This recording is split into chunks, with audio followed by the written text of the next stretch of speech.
In this video, I'm going to tell you which are the fastest growing, best, most popular cities that people are moving to in Minnesota and around the Twin Cities. And at the end, I'm also going to give you a bonus of the worst, most unpopular cities as well.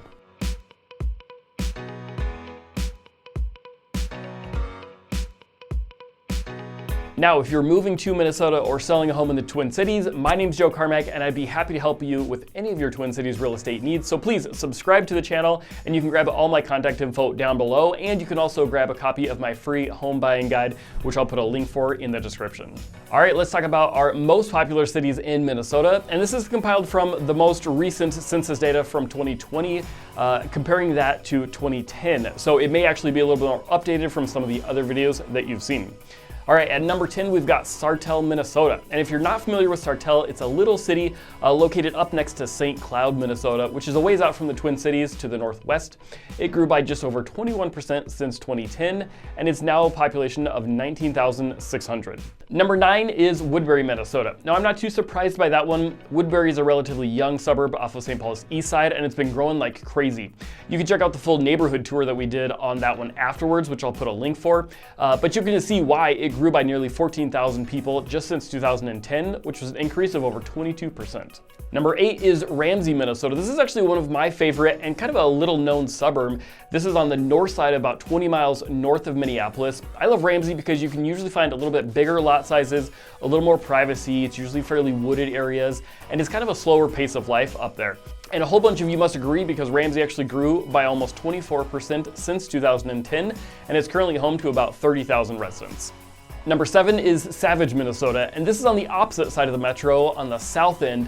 And a big driver for Savage's recent boom has been the development of cornfields, actually, being turned into new construction developments. But there is a nice mix of existing homes as well as new ones.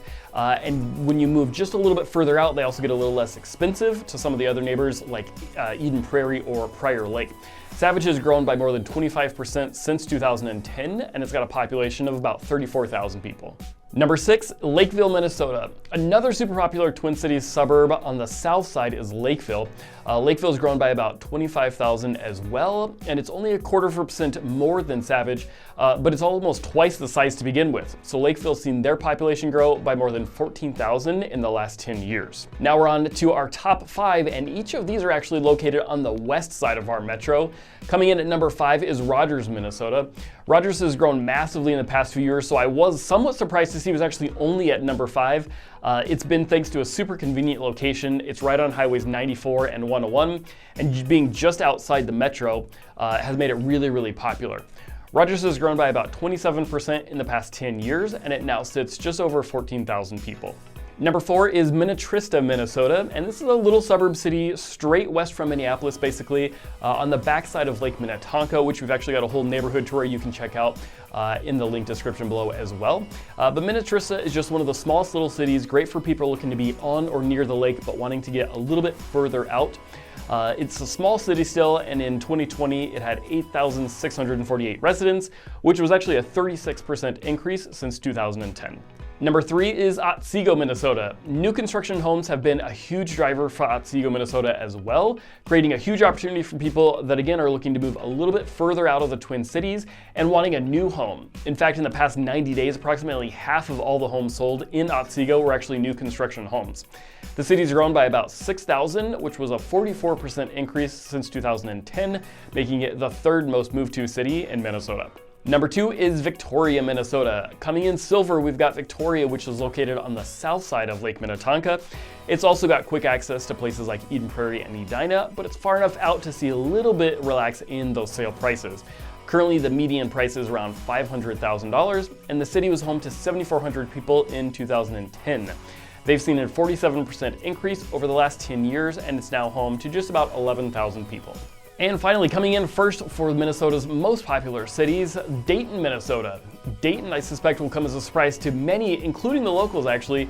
Dayton's one of the smallest cities to begin with in the immediate metro area, so while the actual number of people living there has only increased by about 2,700, As a percentage increase, that's a 60% increase since 2010. For those that aren't familiar with Dayton, it's located just north of Maple Grove along the Mississippi River. As with several of our biggest cities seeing the population boom, Dayton has also had a ton of development, with nearly 2/3 of their homes coming from new construction, often seeing again the farm fields that are sold off to a developer and turned into new housing projects.